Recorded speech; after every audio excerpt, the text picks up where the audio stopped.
Welcome to our special summer solo episodes where we're looking back at some of our previous episodes and revisiting some of the key themes and topics. We're taking it all the way back to episode 1 this week as we revisit our conversation with Aline, the data scientist in the pharmaceutical industry based in Switzerland. Now, we are going to revisit navigating networking, enhancing connections through extracurricular activities, cultural awareness in networking, unveiling nuances across the globe, unlocking your potential, harnessing the power of transferable skills, turning setbacks into opportunities, embracing failure as a catalyst for growth, harmonizing diversity for success, tapping into the strengths of team variability, curiosity, emotional intelligence, and values, the triad fueling personal and professional growth, exploring career paths, strategies for in-depth research and self-discovery, lessons from the journey, insights Aline and I wish we knew earlier in our careers, breaking free from perfection, embracing your unique path to fulfillment, and of course we'll have some final words of wisdom and encouragement from Aline and I. So a little different from the usual format, but I think you'll find incredible value in it. So do enjoy. Something that has been happening again after COVID is data challenges. So I never took part in one in this company, but I'm going to take part in one next year. So I'm really excited. And usually it's about, there's a specific challenge. And it's not within your exact remit, but you possess certain skills that could be applicable to it. So you form a team with people that you may or may not know. And, you try to see the problem from a different perspective, come up with a solution, and maybe you end up winning a prize or something. But I would say the biggest satisfaction is to see what other people can come up with, because then you can maybe reach out to them and get some inspiration for your work. So these are things that I could think about. And conferences, this is also another one. Yeah. And what would your role at a conference be? Would it be attending or speaking? It depends. I haven't been speaking in many conferences yet because, again, we had 2 years down with COVID. The last 2 I attended, one was very much subject matter expertise, and then there was another one that was more about educating myself. So I only attended those. But a possibility could be that if one of our projects attracts attention, or if a data challenge results into an interesting approach, we could be asked to present this in a specialized conference. That happens on a regular basis. Yeah, that's really great. And I suppose, like you said, with that data challenge, it's an opportunity from you to learn with colleagues outside of your team. And I guess the benefit for the, whoever's setting the data challenge is that they get so many different perspectives on that problem. And sometimes it just takes another perspective to solve a problem, right? Exactly. Very good. Well, and good I would luck. say another. Oh, thank you. Another benefit that is also, I think we're having a bit of a lag. Apologies if I speak Fine. at the same time as you are. It also allows you to network without being awkward about it. Because I know it's not easy to network, especially if this is your sole focus. There, you're trying to solve something.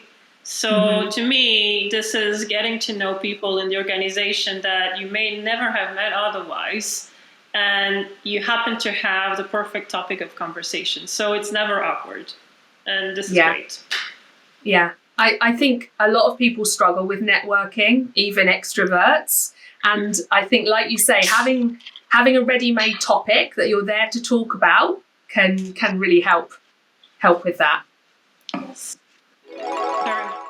Ironically, at least for me, it was a great observational study in how to network the American way, and more particularly the New Yorker way.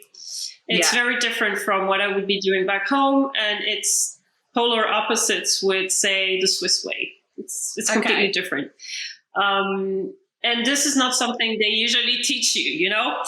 So having had access to that is something I'm very happy with. And I'm also proud that I managed to get into the program. Yeah, that's fantastic. And actually, can you just share with us the key difference between the New York way of networking and the Swiss way of networking? Oh, wow. Okay, I'm going to try and not to make this sound as a cliche. I can think of two differences that are major differences. In the US, people tend to use the scale of characterizing things. They tend to be using more the upper scale. It's as if optimism is a bit more pronounced. So, and in Switzerland, you tend to downplay your achievements, as opposed to in the US, especially New York, you have to accentuate them because competition is rife. Yeah. It's one of the largest cities in the world. So, and if you do this in Switzerland, again, I'm painting with a very broad brush, so a lot of people may disagree. If you do mention all your achievements in an extremely positive light, it could pass as a certain way of being arrogant. So you have to tread carefully, right? Show that you're capable of doing things, but not too much. And of course, it's not so much about doing this, because everybody can say, okay, here I'll turn it up and here I'll turn it down. It's about doing this in a way that doesn't seem off, right? Yeah. Because you also don't want to overdo it or underdo it. And so this is, I would say this is the biggest aspect. Yeah, that's really interesting. And I think it's a great lesson in, having awareness of the culture that you're operating in, which could help you, navigate that. We all know more or less how to read the room, and this is an extreme example of reading the room. Yeah. And of course, I don't think it's a matter of completely changing who you are, because, some of us are more, chatty or extroverted. So I don't think that we should change what we came equipped with. It's just a matter of, fine-tuning this. To me, it's almost like fine-tuning an instrument. So you can still play the guitar, but maybe you want to use a specific way of, using your fingers for that particular song, because otherwise maybe it doesn't resonate. I'm not a musician, but my husband has been learning guitar recently, and he's all about that. So I'm making a terrible job at describing this, but that's what he keeps telling me. Yeah. No, I think it's really a really great tip. Right? And again, what lies behind transferable skills is things that you can apply from something that you learn in a very precise context to another. And that's extremely important, because that's the other thing that nobody tells you when you're studying, which is you may or may not use some of the subjects that you studied at university or wherever you studied before or after. But what you may use is, methods of working, or maybe you've encountered yourself within a group work, and you learn a thing or two about group dynamics, and then you can reapply this. And these are skills that are as much valuable as anything that you may have a diploma from, because you will use them all the time at work. So I would say the more you talk to, people, and again, it can be university professors, it can be students in other years, it could be people around you, or even people from a student job. You really don't know. Just, talk their ear off. I would say it's always important to try and put into words things that you've used in one situation that you may have recycled successfully in another situation, and think, okay, maybe I'm onto something, right? Because these are the skills that are useful to dealing with people, which is what people do at work. I know it sounds very obvious, but that's what we do. So, yes. Yeah. I don't know if that answers the question. I feel like I've been on a segue through different questions, but yeah. Yeah, no, that's really helpful. And I think it touches on the importance of what are sometimes called soft skills, which I think are just as important as technical skills, you know, especially when it comes to teamwork and leadership and you know, navigating, you know, the organization or industry that you're in. So thanks for highlighting that, Aline. What about looking back and thinking about the thing that you found most challenging, or, you know, maybe a failure you had to overcome, or a limiting belief you had to get comfortable with?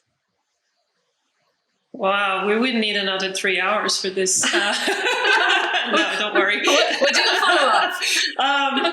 Oh, no, don't worry. No.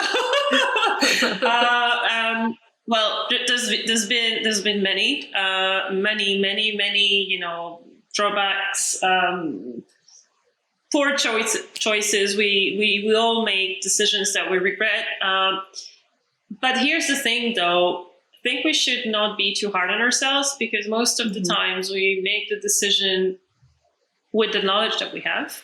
And I know it sounds very cheesy and cliche, but I've been on the receiving end of many times of this. And then, yes, I could have chosen better, but back then I didn't know how things were going to turn out. Yeah. One of the things that I regret is, and this was outside of my control, is during my time abroad, I got offered my dream job in my dream company. But I was in the midst of a visa processing thing that was entirely dependent on me staying in the situation where I was. So they held the position for me for about 6 months, but then after this, they could not anymore. Yeah. And it was extremely, extremely frustrating because, it's not your fault, but you can't help thinking, oh my God, maybe I should have done something else. Or maybe if I was back home, none of this would have happened. So something I would maybe try and do differently if I could go back into the past is, tell myself, look, you'll be fine. I know this sucks. It's horrible, but you'll get other jobs. It's fine. Same thing, if you miss, it happens. You have to redo your years. So what? Yeah. You'll do better next time. And then maybe restudying for your exam is going to be 10,000 times easier than for those who have to do this for the first time, So you can learn from your failures. It's horrible when you're in the midst of them, but you grow from them. And in 2 years, in 1 year, in 6 months, nobody's going to remember that but you. So it's fine. Yeah. Move on. Yeah. When one door closes, another opens. And sometimes you need to have the door slammed in your face. Otherwise, you don't see the other opportunity, because maybe the opportunity you were pursuing now didn't work out, and maybe it's for a reason. Yeah. You'll never know, but maybe it's... and I'm seeing this, for instance, in the current team that I am.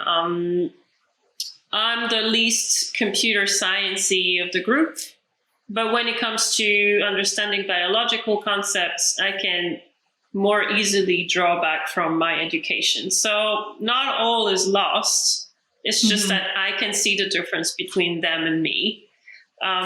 Does this make me a better or a worse data scientist? I can't answer that question. Sometimes I think, oh my God, yes, it's horrible. Sometimes I think, you know what? Okay, they may be better at coding, but when it comes to selecting certain features, maybe I have an advantage because, I don't know, intuitively I will know that this variable goes with this variable just because it's the human body. Yeah. Thank you. That's helpful. And actually, I think what you talked about there around, you've got your biology background. A typical data scientist might have a computer science background, but that again goes to show the power of the team, doesn't it? And having a mosaic of skills and experiences can actually, drive the greatest outcome. I would say I'm generally a very curious person, and it's not just with science.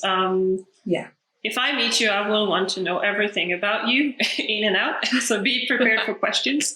I'm kidding, but I want to understand, what you do, where you're from, what you like in life, etc. And I guess this has helped me in situations to try and figure out how to tackle problems. You don't get all the solutions, but at least by knocking on doors, you can find a way of maybe stumbling on the right person. This applies as much during your studies as in industries. I would say the difference with industry is that, you have to do it because nobody is teaching you that stuff. So you learn to just put your pride aside and ask the stupid questions because there's no stupid questions. I think, learning to read the room is also important because a lot of people react differently to the same piece of information or may also express things in a different way. And, it's important to understand if the person is upset or frustrated or if it's just a way of operating. It's 99% of the time it's not personal, but you need to, kind of read between the lines. And I know it's something that seems a bit, what is she talking about? It just comes with time. And I'm sure if you have conversations with your friends, you probably also experience that some people, they may react in certain ways and, oh no, actually, she or he didn't say anything, but it really bummed him or her, or things like that. It's exactly the kind of stuff that I'm saying. Being flexible is also important, and it's okay to be flexible. But I think it helps to know what you are ready to. Up until which point you are ready to accept things, and what is your, where are your limits? In terms of, I don't know, how many hours you want to work, but also what you are ready to accept. And to be firm on them. It's okay to stand up for yourself. People will only respect you if you do that, obviously in a respectful manner, but having a backbone is extremely important because I guess my parents' generation tended to have a career in one place or in two places max. And again, the path was drawn out for them. It's very different from my generation. I don't see why it's going to get easier for the next generations. So if you know where you stand, and it doesn't have to be, I want to be doing the same business or something. It's just your morals, your values. It serves as a compass. Because you will encounter those situations where you think, okay, what should I do? And then your inner you knows, right? So follow your gut. Yeah, absolutely. You touched on two nice things there. I think that reading the room is similar to the, that emotional intelligence concept of, being aware of how you impact others, but also how others impact a room. And then the piece around the values, if you know what your values are, and there are tons of kind of values tests out there that you can think, identify your values, and they do change over time. But if you know what your values are, and when you're making decisions, you kind of constantly refer back to those values, you'll always be doing the right thing by your standards. And very important. Thank you. And where could they find out more? Okay. So obviously, if you happen to know someone who is, considering this, it's always a good start. If not, things have changed quite a lot ever since I started. I understand there are now degrees in data science, in computer science. So that's the first thing I would start looking at. Why? Because just by looking at what the program may teach you, you could already maybe get a sense if this is for you or not. And bear in mind, it's always nice to have someone spoon feed the things for you, because it means that several people have done their research. It may not cover what is necessary to do all the jobs. No amount of education can, because it's going to depend where you land. But it's a very good start because it gives you the basics. So I would start there. If you're at a later stage in your career, you already have a degree, maybe there are smaller courses. And again, I emphasize education because it's just easier. I was at a summer school last August for, learning a few techniques in epidemiology. Of course, I could have done this by myself, by sitting at a computer, doing my research, etc. But I would have wasted a lot of time, and maybe I would have missed something important. There, I knew I was being taught by experts in their fields who had done the research, who knew that, if you learn what you have in this class, it gives you a good starting point. So that's why I'm emphasizing this. Other places would also include, there's a plethora of classes online, and that's even like the more compressed formats. And again, I'll give you the links, Joe. I'm thinking of Coursera and Udemy. So this is for the theoretical part. The other thing you can do is look for job ads.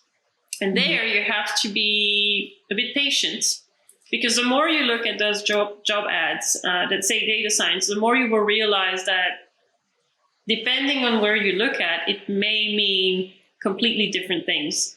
And the reality of the industry is that you have people that are specialized in developing new algorithms, and there are people who do artificial intelligence. There are people who do tweak existing algorithm. There are people who build pipelines. Instead of transporting water, they transport data. That's more, I would say, data engineering, but the boundaries are flexible. So if you start, Googling around those job ads, even though, and we had this discussion, Joe, sometimes it's not always easy to understand what lies behind a job offer or a job description. You can still get a little bit of a sense of what happens. And what you will see is that certain terms keep coming back. So again, this is another thing that you can start looking, is what they mean. Or again, go back to, I don't know, your parents or anyone and, just ask them, like throw the spaghetti on the wall and see what sticks, to see if anybody has heard of what this may or may potentially mean. It's very difficult to give you to give you more precise advice for this if you don't have more context, but it's something that actually the data science bootcamp taught me, because usually you only look at the job ads you're interested about. And I know we're looking for a job is long and gruesome, but actually, if you just enlarge your search a little bit, you may come up interesting things that may not suit your profile, but that may help you shape your vision of, okay, this is exactly what I don't want to do. So whenever I see this next keyword, I'm just going to pass. And then little by little, you build a picture of what may or may not mean. And I know I've been talking for quite some time. There's just one last thing I want to add. Whenever you look at those job ads, and I hope you may have a different opinion, Joe, because you've been working in HR, but bear in mind, and this is my personal opinion, I know a lot of people share this, a job ad looks for a unicorn, but the unicorn doesn't always exist. So it's Very not a true. matter of looking at all your skills, and if one of them is missing, oh no, I can't apply for the job ad. No, it doesn't work like that. Obviously, if you've never coded and you see a job ad about, a computer scientist, well then yes, okay. But it's more a matter of, okay, is this something that I think I'm, 70, 80% away, and are the other skills that are missing, is this something that I feel I could, learn about, or I would even be interested about learning of? And then you can maybe think, okay, I'll give it a shot. There's no guarantee it will work, but you never know. This is how I got my current job. I wasn't exactly fitting the job description, but somehow I had other skills that they found interesting. So that's just my little 2 cents about when you look at the job ads, don't get horrified because it describes an impossible person. This person doesn't exist. Yeah. Yeah. I think that all of those tips are really helpful. So, learning more about the subject matter, looking at job descriptions to kind of, identify areas of interest. And I can imagine if you enjoy learning about something, and if you enjoy reading about something and seeing more of what is out there, then, listen to that, because that's a sign that this is something that you're passionate about. And Exactly. Aline, I totally agree with you on the job descriptions. We do have a tendency to put a laundry list of requirements, and the truth is, you are looking for a unicorn, and you probably won't get a unicorn. And so I would, my advice is always, if you think you've got most of it, or you've got some of it and you could learn the rest, go for it. Thinking back to when you were, starting out, what do you know now that you wish you'd known then?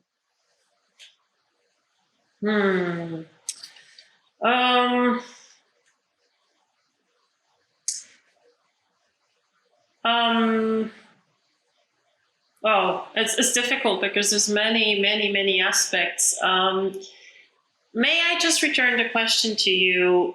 If you could maybe narrow it down so that my answer is relevant to the, to the audience. Is there something you could a bit fine tune? Yeah, so I'm thinking things like, so for example, I'm always, having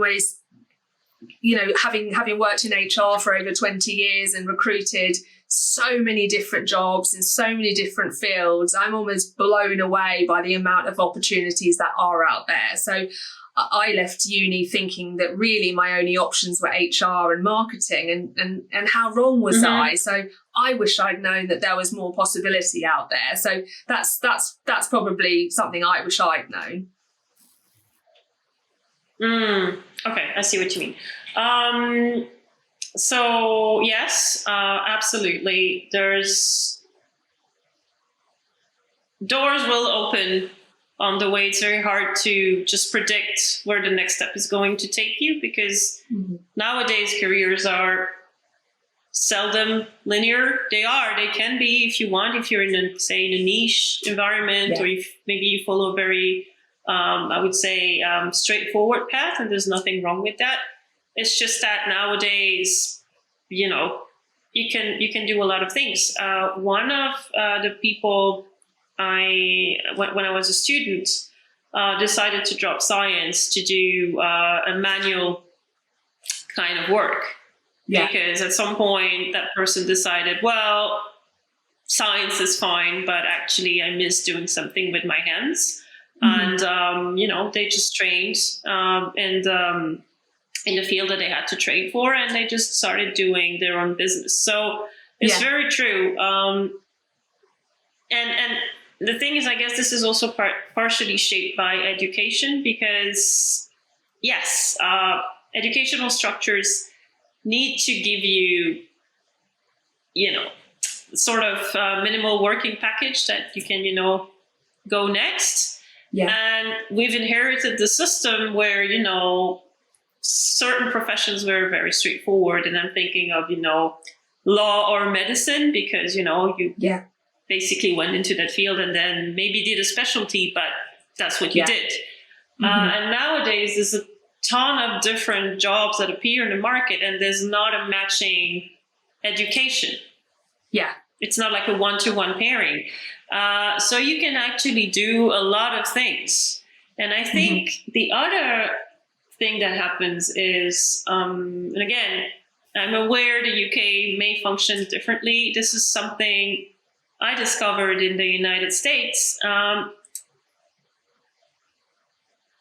The culture there is a bit more about what you can do than what you have on the paper. Of course, they will always look at your education and your skills, but you can make a case for yourself to say, well, you know what, I'm willing to try and I'm willing to learn. They're a bit more sensitive to that aspect as compared to where I come from, where you more have to be ticking the right boxes. But this is also changing this side of the pond as well. Yeah. And what I mean by that is that I hope by the time you guys are looking for a job, companies will have understood that you can get talented people from, a diversity of backgrounds. And this is where I would join what you were saying. There are a lot of opportunities. And maybe your first job is not the ideal thing. Maybe even your second or your third job will not be the ideal thing. But the good news is, before you needed to stay 20 years into a job, then it became 10, then it became 5. Yeah. That part is also shrinking. I'm not saying please go and hop in as many jobs as you can. But if you don't strike from the first time, it doesn't matter because you can always try your luck somewhere else and use what you've learned in that particular job. The first one is usually the hardest because people want you to have experience. So it could be that it's also not your lucky shot. Doesn't matter because you know that in a couple of years you can try your luck somewhere else and that's fine. And nobody told me that. Yeah, I agree with you. I think there's a lot of pressure to get the first job right. But I think that sometimes you just have to start. And even if you do a couple of years in that first job and it isn't right for you, well, actually, you now know that's not right for you. So it's not a waste of time. It's you still gain skills and knowledge and experience, and you're still moving forward on your path, but in a different direction. So we're really with you there. I guess I was judging myself by impossible standards because if your ideal is Marie Curie, you're putting the bar really high. There's nothing wrong with that. But it also means that if you don't achieve that ideal, it can be very hard because there are other ways of doing something really significant with your life, right? So it's fine, again, having ideals. I'm not saying settle for nothing. That's absolutely not what I'm saying. But I ended up choosing another path, and that's absolutely fine. And now that I look back, I don't think I would have had that kind of energy and dedication to sacrifice everything to become the kind of scientist that Marie Curie was, or the kind of scientist that some of my co-workers chose to do. It's a very different life. It has its pros. You have a lot of freedom. Nobody tells you what to do. But you all are also constantly reinventing yourself, and you need to have, you have other challenges, other doubts that can cripple you. It's just that I chose to not deal with those doubts. I have other things I need to deal with in my career, but I feel that I'm more equipped and happier to deal with them. So, if someone keeps telling you, oh, you'll be an amazing ... because maybe you're good at math or you can sing very well. As long as this is something that fulfills you, great. If this is not something that fulfills you, maybe you give it a shot, but if it doesn't work, then maybe you can end up doing something that you really like. And if it's not obvious now, maybe it will become obvious in a couple of years. Yeah. I don't know if I'm translating it right or if it already exists in English. Tomorrow is another day. It's probably the title of a James Bond movie or something, but we actually have a saying in French that goes by that. And yeah, that's a good one. Yeah. Thank you. What about you? What's your favorite quote? Mine is, now I hope I'm not going to get this too wrong, but they won't remember what you said, they won't remember what you did, but they'll remember how you made them feel.